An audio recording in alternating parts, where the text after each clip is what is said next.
All right, let's dive in. Today, we're tackling one of the most useful tools out there for anyone building software, the UML deployment diagram. We're going to pull back the curtain on this blueprint and show you exactly how it maps out the real, physical world of any software system. Let's get to it. I mean, seriously, have you ever stopped to think about it? We code up these amazing applications, but where do all those files, all those libraries and databases actually end up? And how in the world do they all talk to each other? It's a question that can get really complicated really fast. And this, right here, is where deployment diagrams come in to save the day. They are literally the architectural blueprint that shows us the physical layout of a system. They answer that big, complicated question in a super clear, visual way. Okay, so let's start from the top. What exactly are these things? What are we looking at when we see one of these diagrams? So here's the official textbook definition, but don't let the fancy words throw you off. There are really only two key ideas you need to grab onto here: software artifacts and deployment targets.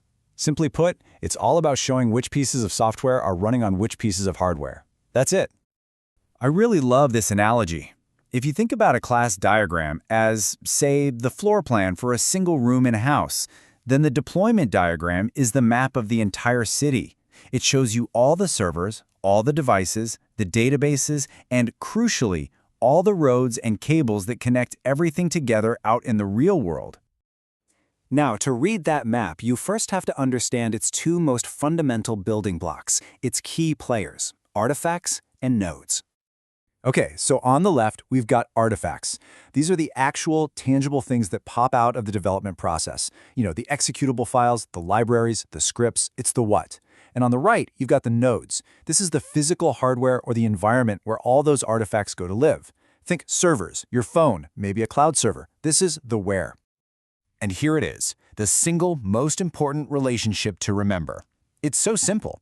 You take your software artifacts and you deploy them onto your hardware nodes. That is the core action, the fundamental story that these diagrams are built to tell. Okay, now this is where things get a little more interesting. See, you can draw these blueprints from two totally different points of view.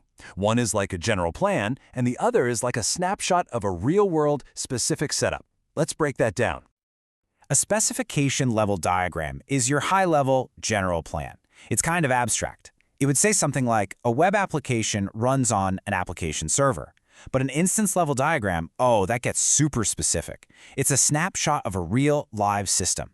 It would say web app version 2.1 is running on production server 01 in the East US data center. See the difference? General plan versus a specific, real-life moment. You know what? To make this crystal clear, let's just build one together. Right now, we'll do a simple specification level diagram.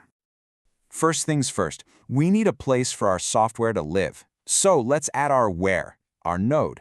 This three-dimensional box represents a generic application server, something like a Tomcat server. Okay, we've got the where. Now we just need the what. So let's take our web app, which is our artifact, and we place it right inside that server node. See that? It perfectly visualizes that core relationship we just talked about. But wait, our app is pretty useless if it doesn't have any data, right? So we add another node for our database server, and then we just draw a line between them to show that they talk to each other. Simple, clean, high level. That's a specification diagram for you. All right, let's level up. Now we move on to the instance diagrams. This is where you get into the real nitty-gritty. And as this quote explains, they are absolutely perfect for showing the exact setup for a very specific environment, like telling the difference between your production servers and your testing servers. So let's trace the journey of a single click in this real-world example. A user's request first hits an Apache web server. That server sends it off to a load balancer, which then juggles the work across a whole cluster of specific Tomcat servers. And finally, every single one of those servers is talking to one specific Oracle database. This isn't just a plan, it's a detailed map of a living, breathing, complex system.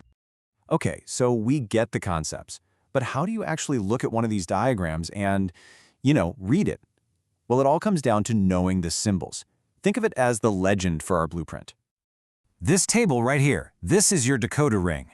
That 3D box, that's always a node, your hardware. The flat rectangle with artifact written on it, that's your software.